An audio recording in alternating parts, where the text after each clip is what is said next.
ఏడుకోట్ల వాడ పంతులు గారు నా పెళ్లికి 1 month డెడ్ లైన్ పెట్టిన విషయం నీకు తెలుసు. నువ్వు తలుచుకుంటే ఎక్కడైనా ఫిక్స్ చేసేయగలవు. కొంచెం తొందరగా చేసే స్వామి ప్లీజ్. నమో వెంకటేశ.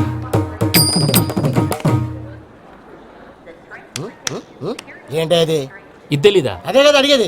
నామాలు, శంఖం, చక్రం, అభయస్తం, కటిముద్ర. నమో వెంకటేశ. మన వచ్చింది ప్రార్థన చేయడానికి, ప్రోగ్రామ్ ఇవ్వడానికి. ప్రార్థన చేసి ప్రోగ్రామ్ ఇవ్వడానికి భయ్యా. ఏంటి ఎట్కారమా? You know who I am? Single leg dancer షేక్ రాజ్. టీ దంచి కొట్టు దుమ్ము లేపు ప్రోగ్రామ్ లో ప్రభుదేవ నా డాన్స్ చూసి ఏమన్నాడో తెలుసా? డాన్స్ రాకుండా ప్రోగ్రామ్ కి ఎలా వచ్చావరా అని బండ బుద్ధులు తిట్టి పంపించాడా? ఏమను? నేను కదా భయ్యా, మా చిట్టుబాబు. రే భయ్య ఒకసారి చెప్పు. వీడి భయ్య ఏంటి బఫెల్లోకి బట్టలు తిరిగినట్టున్నాడు. రే అలా అనకూడదు, బఫ్లో వింటే బాధపడుతుంది. ఏంటి ఇద్దరు కలిసి డ్రామా ఆడుతున్నారా?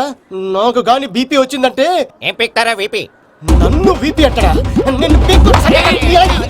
వెంకి ఆగండి అయ్యా. ఏంటయ్యా ఏంటి గొడవ? నేను కదా మూర్తి, చిట్టుబాబు భయ్య కొట్టుకుంటున్నారు. ఏంటయ్యా శేఖర్, ఆఖరికి బొమ్మతో కూడా గొడవ పడుతున్నావా? నోరు మంచిదైతే ఊరు మంచిది అంటారు. ఎలా ఉండాలో నాకు తెలుసు, ఏదో అన్నా చెప్పక్కలా. నువ్వు మారవయ్యా. గుళ్ళో భజనకు వచ్చావా? ఎవరో ప్రోగ్రామ్ వచ్చావా? పాటలో స్పీడ్ ఉండాలి. అంటే అతల కుతల పతనం చేసేస్తాం, సకల దగ్గర చెప్పలం చూపిస్తాం, అసలు గసలు పెడతాం. అయితాం బాపతం. మా నోటికి లేవే కప్పలు, మా చేతికి దొరికితే తిప్పలు, మా గొప్పల డప్పుల తప్పుల తప్పుడు ఏంటండి పాపం? తల ఓ దిక్కు వెళ్ళిపోతే నేను ఎక్కడెత్తుకోవాలి? అందరూ చోట ఉండాలి కదా. ప్రాక్టీస్ మూర్తి గారు. గౌడికి ఎదులా గొంతేసుకుని పడితే పోలీసులు బొక్కలేస్తారు. This is fun, man. సాటి కళాకారులను అవమానించకూడదు. చూసావా అన్ని విద్య తెలిసిన వెంకీ ఎలా మాట్లాడుతున్నాడు? ఏమీ తెలియని ఎదవా. ఏమను? సారీ అండి, ఎదవన్నారు ఎదవా. ఏంట్రా మా గురువు గారి మీద